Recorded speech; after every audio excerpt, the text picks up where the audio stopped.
Welcome to the party. I'm Sam Ekstrom of Locked On Sports Minnesota. On today's show, I tell you who the Vikings will acquire at the trade deadline.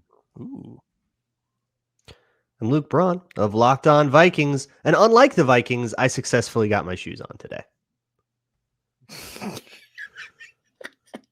This is Arif Hasan from the Wide Lev Substack. Life is a movie. Unfortunately, you don't know the genre. And Ron Johnson makes his Thursday appearance as well on today's Minnesota football party. Locked On Sports Minnesota podcast. It's endless Minnesota Vikings talk with the diverse voices of your local experts. It's time for the Minnesota football party.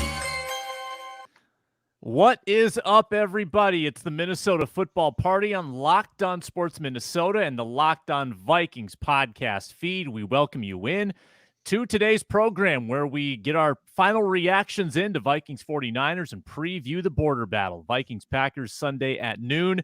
He's Luke Braun. He's Arif Hasan. Ron Johnson joins the show in progress. So we talk Vikings for the next 45 minutes. Really excited to get to today's show. Vikings on their first winning streak of the season. I'm also going to suggest the Vikings buy at the deadline. I'm going to give you a name, and we'll see if Arif and Luke have names as well, or just want to shoot down my name, which is more likely. And, of course, it's our Week 8 parlays. I'm triggering my parlay advantage this week. We'll explain what that means if you're not familiar later in the show. You thought I would forget, Arif. This is my final week to use the I advantage. did. I'm the one who reminded you. You did not. Yeah, last week I was proactively, I proactively used it last week. You're not in my brain. Get out of my brain, Arif. You don't know what I'm thinking day to day. I think about it every single day. In fact, I give it way too much thought. This Thursday episode is brought to you by Prize Picks, the easiest and most exciting way to play daily fantasy sports. Go to prizepicks.com/LockedOnNFL and use code all lowercase LockedOnNFL for a first deposit match up to $100. We did our show Monday. We previewed the Vikings 49ers game. We haven't had a chance to react to it. Luke, you've obviously talked about it at length on your show, Locked On Vikings. Go find that on the everydayers who listen to that. It's probably Bukowski also crossover day. It's crossover day with Peter Bukowski, who has become a heel on this network, and we'll have to get him on the air soon. But Luke Braun, what was your big picture take on Vikings 49ers from your show? I think there's a little bit from everybody, and that's kind of what it took. It felt like watching a playoff game in that two teams played really well and brought everything they had. We had trick plays going on. We had, crazy adjustments in the trenches in terms of like who slanted where and how teams like responded to that. And the chess game was really cool. It was a very fun game to break down. Obviously a lot more fun because the Vikings won. It's kind of how it goes. Mm-hmm. But in particular, like the detail from Jordan Addison that kind of helped him have the game that he had. Even on, the big long touchdown, which is a little bit just, playmaker, make a play. Just, leaning the stem of that post out just a little bit outside so that he can get the corner's hips turned and really punish that bizarre zero call that the 49ers fans are all mad about. Just little tiny details. Who they're mad at changes, which is the best part. Yes, it's a thing that they're going through. And I'm very glad that that's not our thing. We're not having that kind of common thing. Yeah, I get it. Yeah. Yeah, a lot of really cool stuff. Completely insane Darisaw game. One-on-one on an island with Nick Bosa a lot and winning. Crazy. Yeah, I don't know. You could go on and kind of just go through a whole bunch of players and be like, this guy did something really cool. This guy did something really cool. Like we had the best game of Dean Lowry's season. Like it was everybody. Most impressive part to me related to the protection, but was Kirk Cousins under pressure. Still faced 16 pressures and just posed a casual 14 of 16 for 220 and a tutty against pressure. And that makes him, you guys, the number one passer rating quarterback under pressure this season. And not by a small margin either. Passer rating 108 under pressure. Not bad. Not bad. Isn't it crazy when like variance goes in a positive direction for the Vikings this season? That's nuts. Good things happen. Arif, what was your most impressive takeaway or the most impressive thing you saw in Monday's game? Well, the most impressive individual thing I saw was Jordan Addison wrestling away an interception to craft a 60-yard touchdown. Individually, that was great. So, like, it is kind of like a karmic balancing sort of thing, right? Because Cousins threw a good ball on the interception to Jordan Addison and threw a bad ball on the touchdown to Jordan Addison, right? And Addison not being able to, I don't know, out physical Tarvarius Ward to the catch point on that slant early on was, I initially thought it was a bad ball from Cousins, watching the replay. But I think that that is where you want that ball to go in order to maximize the amount of yardage you're going to get on a play like that. And you just need the receiver to win, right? And because he's already in a good position. And so Ward coming in from behind to grab that interception, I mean, that sucks. That's on Addison. But the underthrow or the late throw from Cousins on that zero blitz, right, which is a difficult one to explain because he actually had space and time. Addison wrestles that away. And the thing is, on a contested catch, the odds of getting like good yards after the catch, generally speaking, are pretty low, right? Because now everyone's converging on the ball while you're wasting time trying to get the ball, right?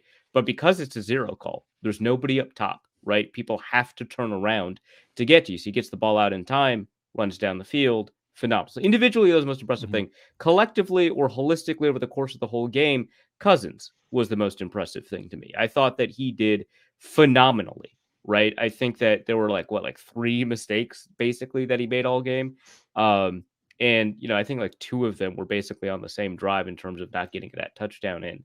But he did an incredible job finding the right person, throwing off platform, throwing on platform, getting stuff out on time, being accurate, figuring out where players are going to be when he couldn't see them. It was nuts, right? And the thing that, we've been, and especially me, have been begging Cousins for most of his career that seemed to have been present last season that I didn't know would appear this season is his ability to improvise.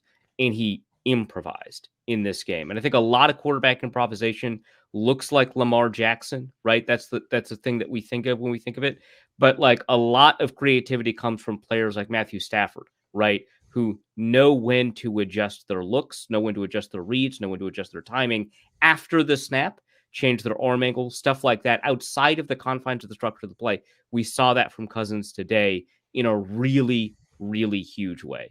And if you can combine really good timing, really good accuracy with appropriate improvisation, you've got a really high level quarterback waiting for you. And that's why the Vikings are 3-4. They won 22-17. Back to the Addison point.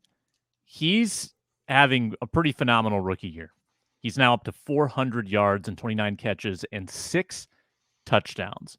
Nose for the end zone. And most of those touchdowns are lengthy too. These aren't Adam Thielen touchdowns where he, wiggles through like on a crosser for a 2-yard TD. And he was very good at that. But the Jordan Addison rookie campaign is like putting itself on the Mount Rushmore of Vikings rookie receiver campaigns. And I'm curious, it's not Moss, it's not Jefferson. How does it stack up with Diggs rookie year? At this point, who would you take, rookie Diggs or rookie Addison, Braun? The issue here is that most of Addison's games are with him appearing as a wide receiver 2 to a very obvious wide receiver 1. That wasn't the case with Diggs in 2015 when he took over for, was it Charles Johnson? Yeah, it was like Charles Johnson and Adam Thielen hadn't really broken out yet. Yeah. And so Diggs just became the guy in the same way that Jefferson became the guy and Randy Moss became the guy. And Addison just can't become the guy when Justin Jefferson is on the field. And so it's really difficult to make that comparison. This is, and obviously the last 2 games he's played without Jefferson, but without those 2 games, and they're a big part of the evaluation, this is one of the best wide receiver 2 rookie seasons that we've seen. So it's because you're comparing him to some of these great rookie receivers. Puka Nacua, of course, obviously he's going to win Offensive Rookie of the Year if he gets anything approximating this pace going forward. Tank Dell's having a wonderful season. Zay Flowers is having a great season. A lot of great rookie receivers right now having really good rookie seasons, and they're wide receiver 1. Up there in yardage is Addison, who has been wide receiver 1 for 2 games. And I don't even know if you could say, 2 games ago he was wide receiver 1, right? Because it's like Hawkinson, right? Like you're doing some complimentary stuff. So as a and he has a goose egg in there, by the way. Right? Yeah, as a complimentary receiver, he's having a really good. So I would take Diggs this season, I guess, but it is just a really difficult comparison because they're being asked to do different stuff, and there's target share issues in approximating this. But it is difficult to find. Like, this is the last wide receiver 2 who did something like this. Like, Anquan Bolden is maybe the close, but it's difficult to find stuff like this. Do you think there was a moment in the media? I was too young to be super aware of this back in 1998, where people were debating, like, wait, is Randy Moss wide receiver 1? Is that possible? I mean, he Jake Reed wide receiver 3, like that. That's the same, possible. Like going into that season, everybody probably, like, Chris Carter was probably going higher in everybody's fantasy drafts, right? Yeah, if fantasy was a thing. Yeah, but yeah. So off the bat, yeah. But my impression, I was also quite young when this happened. My impression was that Moss turned the conversation around in like a game and a half. Right, like it didn't take long for people to, okay, yeah. It was Monday night was when like national people were like, oh my God, this guy with a Monday Night Packers game, which, Monday Night Football. Right, yeah. By the way, yeah. Against the reigning NFC. Oh no, the 49ers didn't win the NFC. They just won. They just will this year. They're just on that path, yeah. Well, if they have a quarterback. But in both cases, reigning NFC champions, right? Sure. Or no, Niners did. Right. You're right. Yeah, Niners. I had the exact same thought NFC process. championship participants. Yes, I agree. Yes, divisional champions. I do have the numbers through 7 games. Stephon Diggs, 36 receptions, 573 in yardage, 2 touchdowns. Addison, 29 receptions, 400 yards, 6 touchdowns. Probably important a little bit that we don't get enamored and treat the touchdowns as predictive, because I think that gets you like we got in trouble with Cordell Patterson a little bit, right? Where like he had so many explosive touchdowns that we kind of overlooked some of the other stuff. And Christian Watson last year, we got totally, or maybe not we, but some people got totally enamored by Christian Watson that they picked him up in their I've got a clean record so far. Draft. Drop some more names. I'm still right. That's all I got. But I think that there's certainly a sustainability element to what he's doing, because he does make tough catches. He does run great routes. He does have great speed and seems to have a really good understanding of how to get open in today's NFL. And he's not freelancing like CP3 was. CP84. Now he's not Chris Paul. He's Chris Paul. I think I take Diggs. I mean, I take Diggs for his toughness, for his tracking ability downfield. I think was still better. I mean, you want to talk about a contested catch receiver? Diggs was phenomenal. Oh my God, yeah. Like Diggs, what happened? The interception would not happen to Diggs like ever. Right? Yeah. Mm-hmm. And every great, like, bizarre reception, a lot of times it takes some cooperation from the defensive back. Like the Justin Jefferson catch last year doesn't happen unless the defensive back kind of helps the ball down a little more softly. Whereas, okay, yeah. And the Ward, in an attempt to swat it out. Yes. And ripping it away from Ward doesn't happen if Ward doesn't kind of let that ball slip like across his chest into Addison's hands. I mean, it took a little bit of help from the defensive back, but some assisting the receiver, which is not against the NFL rules, unlike assisting the runner might be. It is not. Is that a tush push? Shade being thrown? Just not suggested. A little bit. Not exactly a recommendation. Tush push, not Kirk Cousins' forte. Well, boy. Okay, so a lot of these tush pushes, there's not a lot of tush pushing in a lot of them. Like a lot of them, just they're QB trying to- sneaks is just they're just named that now, I guess. Well, so some QB sneaks are so for example, they named the Brock Purdy one a tush push. It wasn't like there was no assisting the runner on that one. But like sometimes when there's tush pushing, it's basically just assisting the runner from behind is the idea. And a lot of them aren't physically pushing the quarterback's posterior. I'm trying to like we're on YouTube, right? The posterior of the quarterback, right? The derriere. Right. Yeah. Whereas with the Eagles are not shy about that. The one of the players will just get right up in there, and the other one will pull the pads along with them.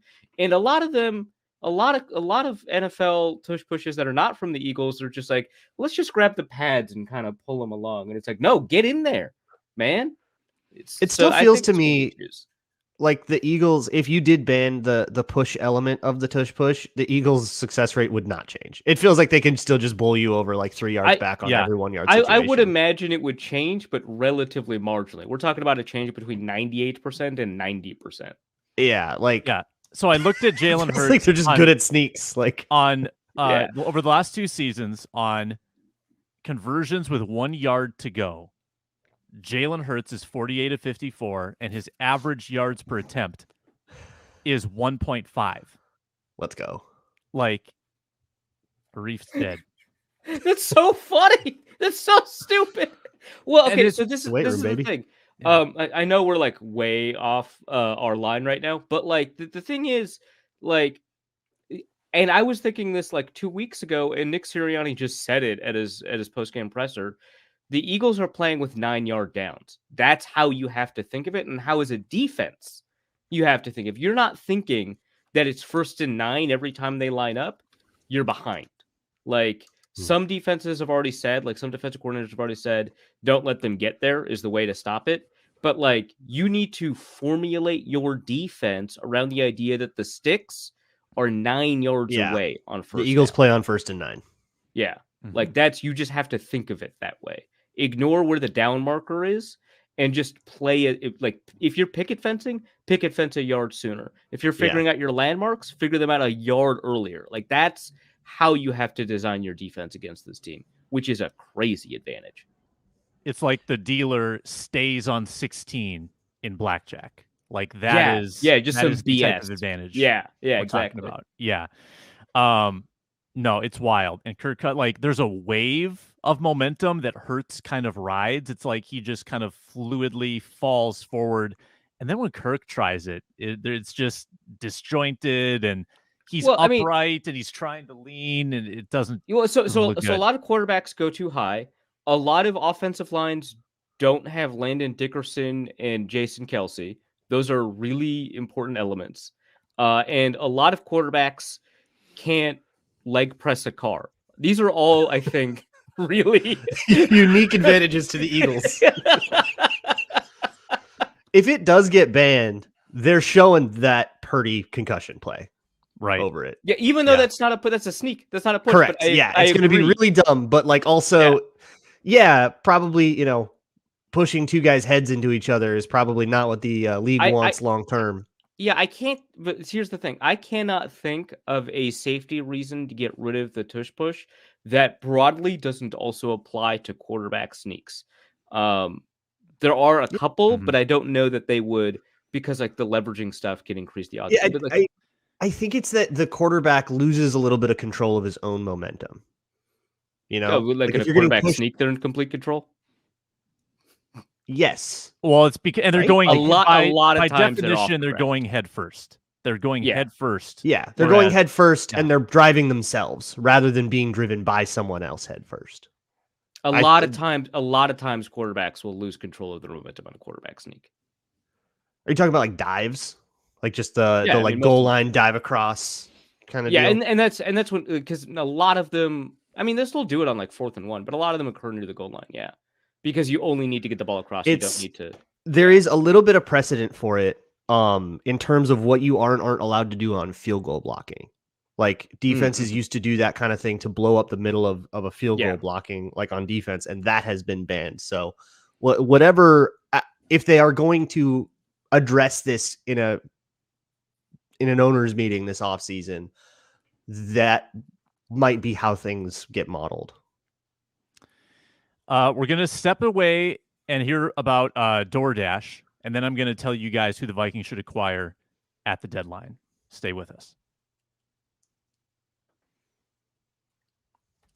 It's halftime of the game on Sunday, and you're hungry, naturally. It's like 1:30.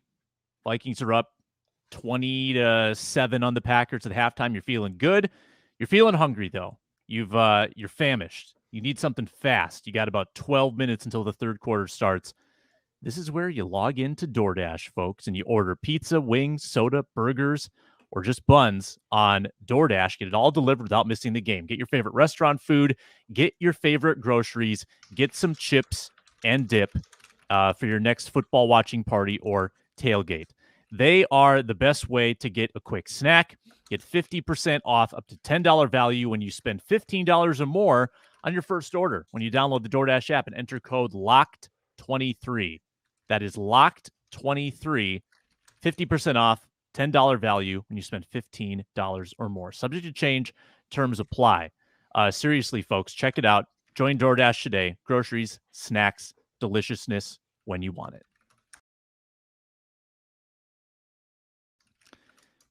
All right, you guys want to know my trade target? I'm off the seller bandwagon, and I'm on the buyer bandwagon. Winning solves everything, doesn't it? It sounds like winning creates new problems. It is the panacea.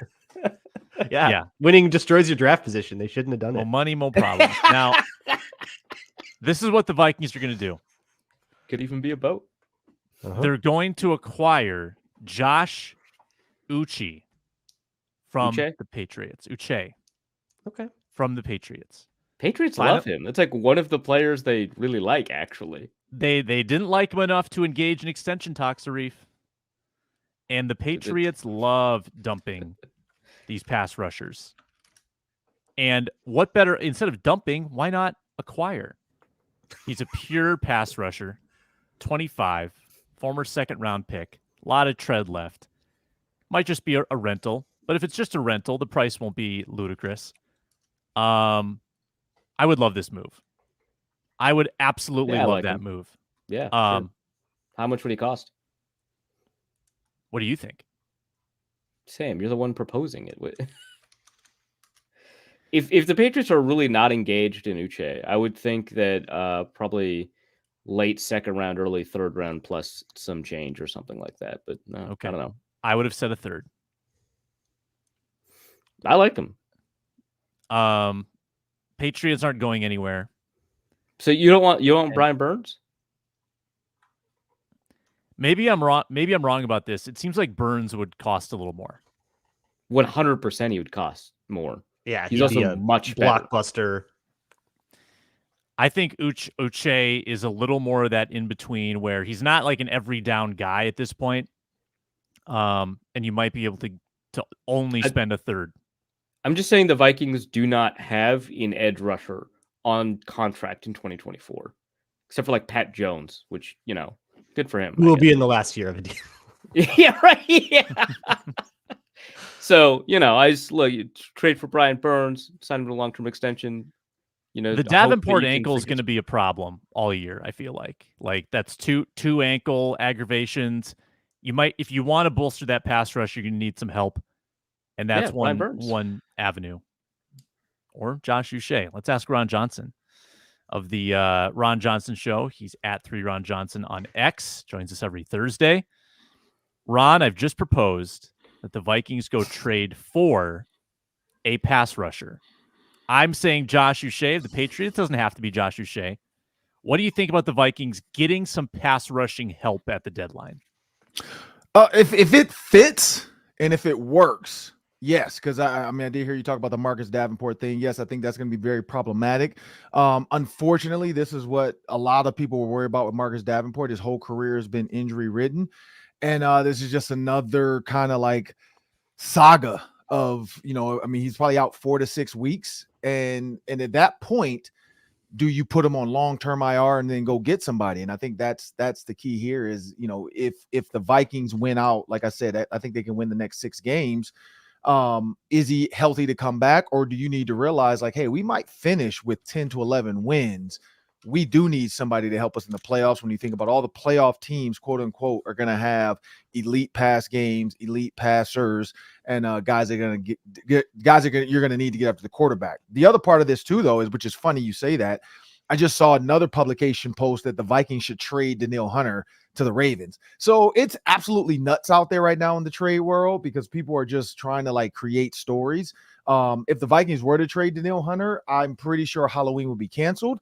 And people would riot and dress up like Michael Jackson zombies and just stand in front of the Vikings facility, because that would become a graveyard now if they decide to do that. I don't think that's the way to go. You definitely need pass rushers. So going after one, if there's one out there and it doesn't hurt you long term. I heard Arif bring up that there's no pass rushers under contract for 2024. Yeah, that's scary to even think about. Yeah, no, it is. Ron, let me ask you about Green Bay. Have you done any work on the Packers leading up to Sunday? And obviously they're struggling. Is there anything about them that, in the spirit of Halloween, scares you or spooks you going into Sunday's game? Yeah, I actually have. I'm doing a segment on Sunday on Vikings Game Day Live, thanks to the Minnesota Vikings and Microsoft. We're doing a segment called Ron's Review, or Ron's Film Room. We haven't figured out which one we're going to go with, or Ron's Film Review. But yeah, I've been watching. The one thing I'm focusing on Sunday is third downs. When you watch the Broncos game versus the Packers on 3rd and 8 to 15, 3rd and 8 to 15, because 3rd and 15 is doable. I hate when people put in 8 to 99. It's like, because you're throwing in 3rd and 20s in there, you can't really count that against the defense. But 3rd and 8 to 15. The Packers are like one of the top 7 defenses as far as getting off the field. The reason, if you watch, they play a ton of zone with a little bit of like sneaky rush, and they can sit back in coverage. Well, when you put them in 3 to 7, they drop drastically, and teams are getting first downs or touchdowns at a clip of 45%. So if you can get into 7 even, because when you watch the 3rd and 7s, I'm going to break down the film. I got 5 key plays, 3 from the Lions and 2 from the Broncos. Cortland Sutton also, I don't know who's out there going to trade for him, but he's a monster. Russell Wilson just misses a lot of throws. I hate to say this, but you watch Sutton one-on-one, and of course he's going up against number 37, who probably shouldn't be playing, but we know they have guys on IR. We know guys that are hurt. And so they attacked him on 3rd down. Like, they went after number 37 on 3rd down. So did the Lions. Same trend. When Reynolds was out there, Josh Reynolds went after number 37 on 3rd down. The one interception the Packers got was 3rd and 11. Why? Because they were able to sit back in coverage. So yeah, when you look at their 3rd downs, they give you a lot of like cover 3 man, and then the cover 3 like a zone dog. They kind of bring that safety up to be a robber. The middle of the field, they still can't figure out how to close it. The tight end Laporta was wide open, and then they got tricky. And the first interception, I love what the Lions did. I'm gonna break it down. The first interception, they were able to play coverage. They got Jared Goff to move his feet a little bit, and he threw a ball that probably should have been thrown. His eye should have been to the left of the field. He came back on a 3rd and 3, knowing Savage wanted to rob him.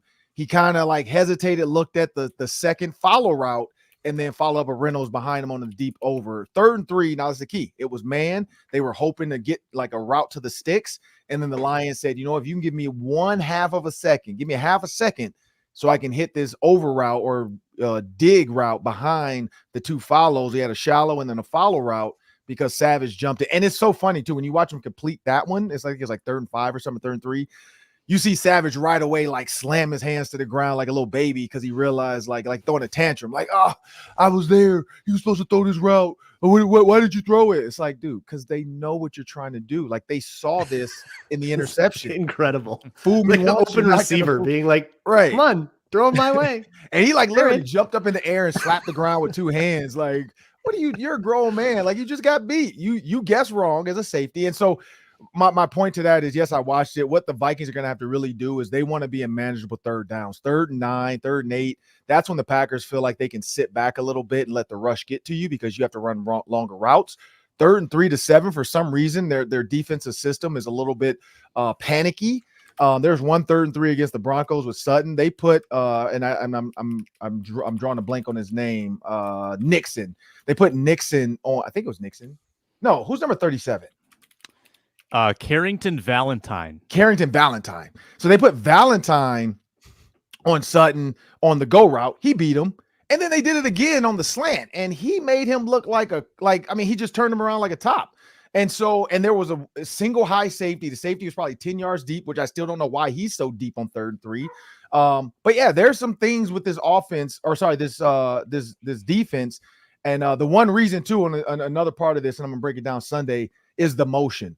When they motioned the Lions, it told Jared Goff the coverage right away. He knew his man coverage on one of them, which told him the middle of the field, open or close, it's still man underneath. So I'm going to the middle, because if you drop down and you put us high safety, I still got the over route. If you keep 2 guys back, my over route turns into just basically an inside bender, and I'm going to take it with man because your second defender, everybody's looking outside. So there are some fundamental things, but Kirk's going to have to be, as Luke would probably put on his chaos meter.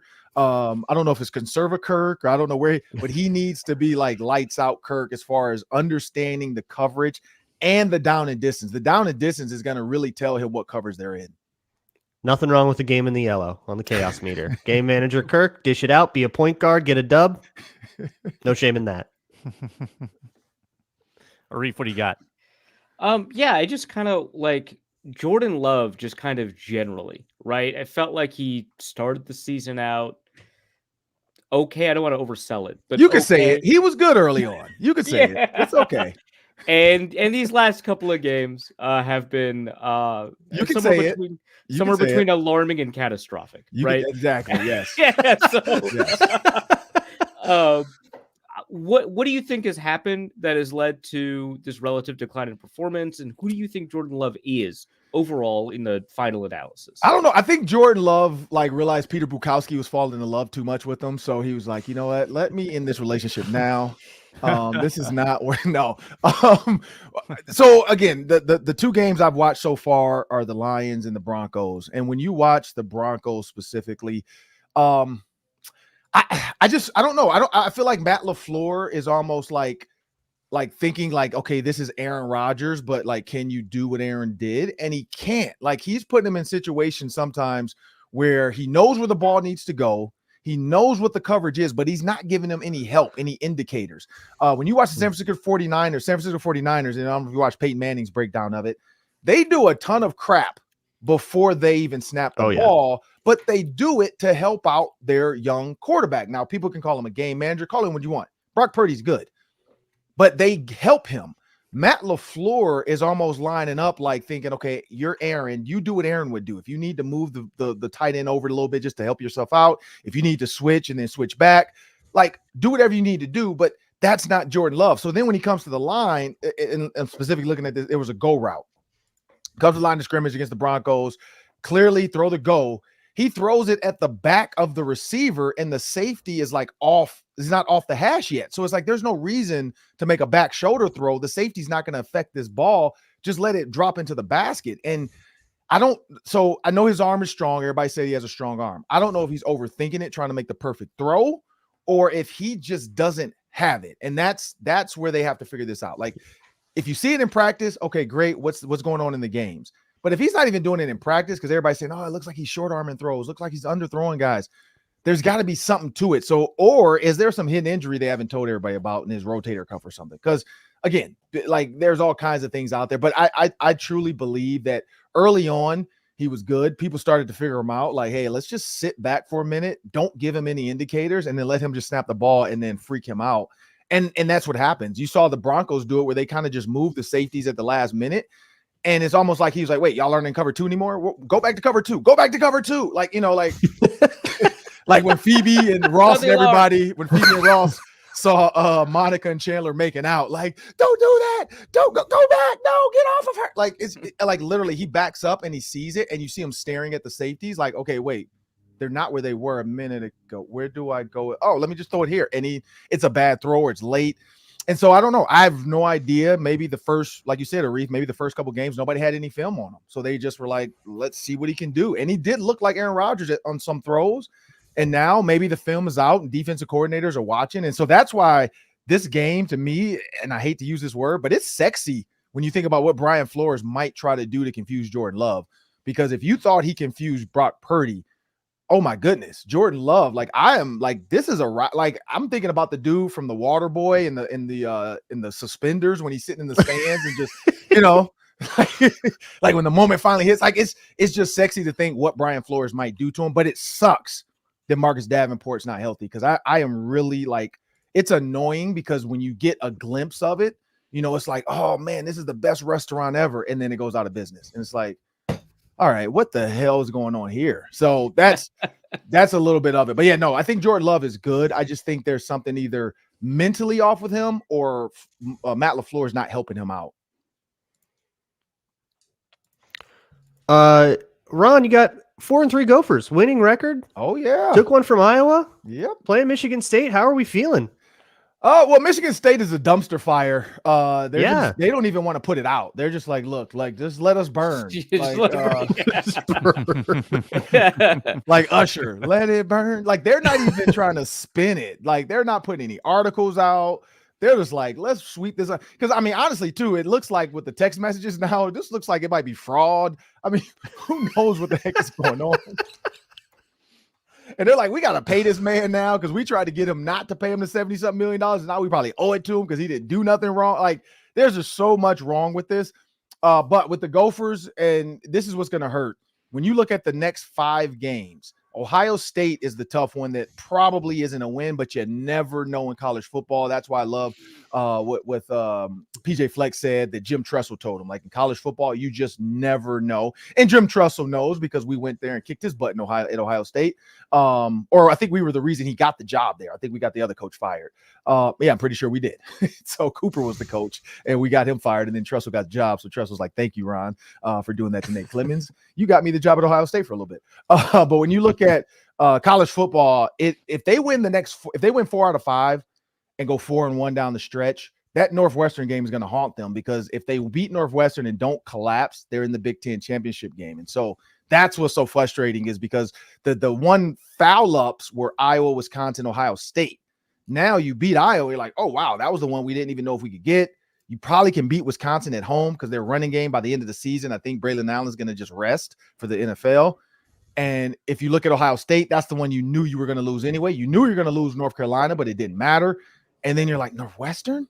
And so that's what's tough about this 4-3 team. They should be 5-2, no question. And then you're looking at not to say an easy stretch, but a Purdue, Illinois, and then Michigan State. It's like, these are the ones you should get. Ron, let me end with this. I asked this earlier in the show. I want to get your take. Would you rather take Stephon Diggs as a rookie or Jordan Addison as a rookie? Oh, my goodness. That's tough. Ooh. I got to go. I'm sorry, Addison. I know he's the guy now, but I go like if you think about and so there's the thing though, who's the offensive coordinator? That's the question. Is it Kevin O'Connell? Right, because it was Norv Turner. It was Norv, and Norv did not like rookies, and Norv was not like innovative. If we're putting them in KOC's offense, give me Diggs every day of the week. If we're putting them in Norv Turner's offense, I still got to go with Diggs, but it's probably a closer tie. What about John DeFilippo? I think he should just leave.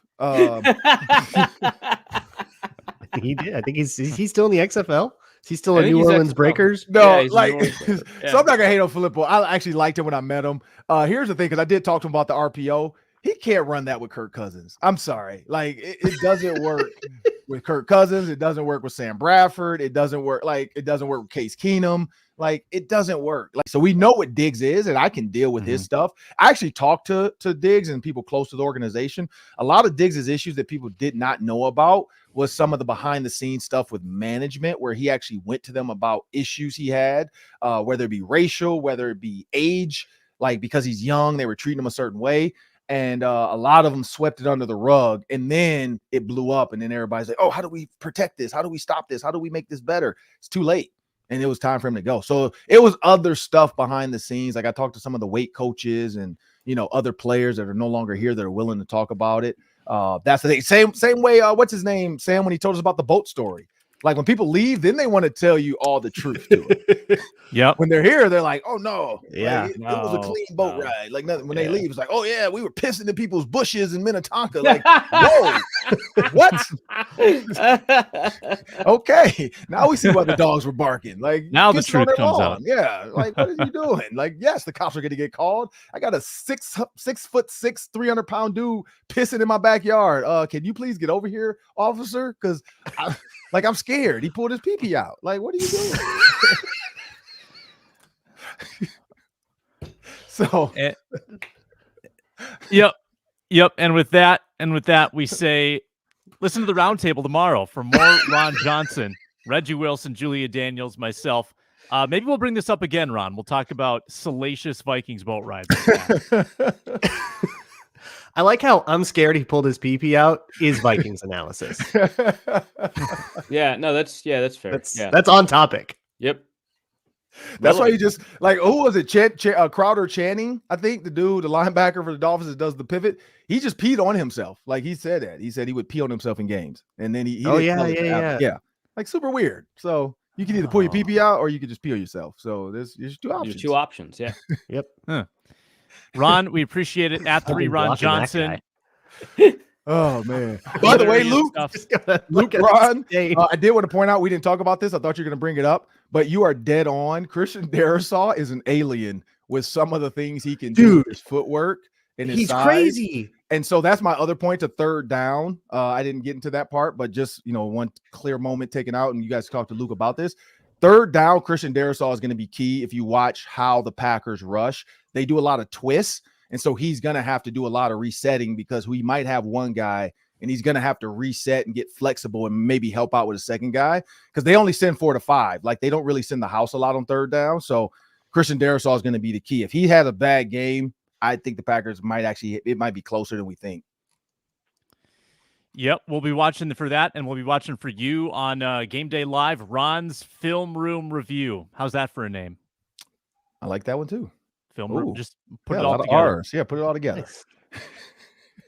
Thanks, Ron. We'll see. We just know it's Microsoft, and then we'll figure out when they build it. This is the test week. But every road game is going to be our goal to use because we're in studio. So this is the first time we're doing it. So we'll see. Beautiful. We'll be watching. Thanks a lot. We've got parlay picks to make, but first a word from some of our good partners. Let me tell you about FanDuel and the new promotion they've got going on. You hear us talking about FanDuel every single week, and you can get in the action with a simple $5 wager. Win or lose, they are going to add $200 to your account in bonus bets. Bet 5, get 200. Boom. Now you've got some money to play with. You can put that on the lines, the over-unders, the prop bets, the futures, the alternate lines, first touchdown scorers, player props. I could go on and on and on because there are dozens of ways to wager on the NFL at FanDuel. FanDuel Sportsbook app, very easy to use. Or go to FanDuel.com/lockedon. Get started today. All it takes is a $5 wager to get $200 deposited, and you can start having some fun and making the moment more. It's FanDuel, an official sports betting partner of the NFL. We're also presented today by Jase Medical, a personalized emergency medication kit that contains 5 essential antibiotics that treat the most common and deadly bacterial infections. You don't want to be caught off guard in this life. There's too much going on. Our brains are scrambled. We're thinking about a million different things. You want to have peace of mind. Take this off your plate. Consult with Jase's experts. Get your Jase Case. That's 5 life-saving antibiotics that are essential to your health in that case for the most common and deadly bacterial infections. Get gift cards so your family and friends can get these around the holidays. What better gift to give than a life-saving Jase Case? JaseMedical.com. Enter code LOCKEDON at checkout for a $20 discount on your order. That's promo code LOCKEDON, one word, LOCKEDON at JaseMedical.com. Give yourself peace of mind. Don't get caught unprepared. I am triggering my advantage. I earned this advantage because of our preseason fantasy football contest. Now, my advantage is that I get to double my winnings or halve my losses. I also get to punish the loser of the fantasy contest. That's Arif. I get to double his losses or halve his winnings. So that's what's at stake this week in the parlays. Arif is our leader. I am losing. So what better time than to break out the advantage? Luke Braun, you start. I will take an opportunity to short the Titans at most junctures, especially when Ryan Tannehill's status for the game is in question. This might be Mayo coffee time. They're having a full-on fire sale. They're packing it in. I think that the Titans are going to have trouble getting up for this one, and they are only 2.5-point underdogs to the Atlanta Falcons. They are at home, but I'm taking Falcons minus 2.5 at minus 122. Market's hammering that one. Falcons minus 2.5. That puts it on me. I don't think that PJ Walker goes into Seattle and wins. I think Seattle minus 3.5 is my favorite bet of the week, and I'm going to go with that. That goes to Luke Inman, who texted me his picks. He wants Puka Nacua over 6.5 receptions. Puka over 6.5 receptions. And now, Arif, you pick twice. All right. I'm going to homer this one then. Why not? I wanted to take Jacksonville. I don't want to take that away from Luke, so we'll leave that one alone. I'm a good friend. So I'm really tempted by another one, but I'm going to take the Minnesota Vikings minus 1.5. I just feel like they're a better team than the Packers, and a 1.5 is basically a pick 'em. Obviously, I'm going to get screwed when they win by 1 point, but I'm going to take that. And then on the bounce back, I might as well activate a same game parlay. Might as well. So I'm going to take the Kirk Cousins over 258.5. No, screw that. Actually, I don't want that. I want Jordan Love under 219.5. He has had a number of games below 200 yards. I agree with Ron Johnson's colorful analysis of the way that Jordan Love approaches confusing looks. The Vikings specialize in confusing looks. So I'm taking the Jordan Love under there. So let me calculate, or I'll let them calculate it. Let me put it all together inside the app. It is plus 263. The minimum is 80, right? Yeah. So $80 plus 263 to win 210.99, which would turn into 105.495. We would round up though. We would give you the extra half cent. Oh, thank you. Luke Inman with his second pick. He goes Falcons Titans under 35.5. Falcons Titans under 35.5. It is plus 260. So if you wanted to do the minimum, that'd be 80. If you wanted to be a little bit more Luke Brownish, be like 160. Or Luke Inmanish, sorry. Yeah. Why don't we go? He's got an even 800 right now. Let's go 150. All right. At plus 260, you said, right? Mm-hmm. All right, second pick for me. I'm going to also homer it. I'm going to go Cousins over 1.5 TD passes. I'm going to go 300 big ones this week. This is my biggest bet yet. And it is plus 230. So that is to win 692, doubled to 1384.62. Potentially big week. Got to do After missing out on a very close, huge win, he chases his losses, which is what all gamblers should do. It is the smart, advised way to approach this. Really. Absolutely. I'm going to take a weird alternate total in the Saints-Colts game. That feels like it's going to be a disaster. The Saints Thursday night offense was a disaster. And as well as Gardner Minshew and the Colts played against the Browns, I don't know if they have another one like that in them. I'm kind of feeling like a letdown is about to hit Indy.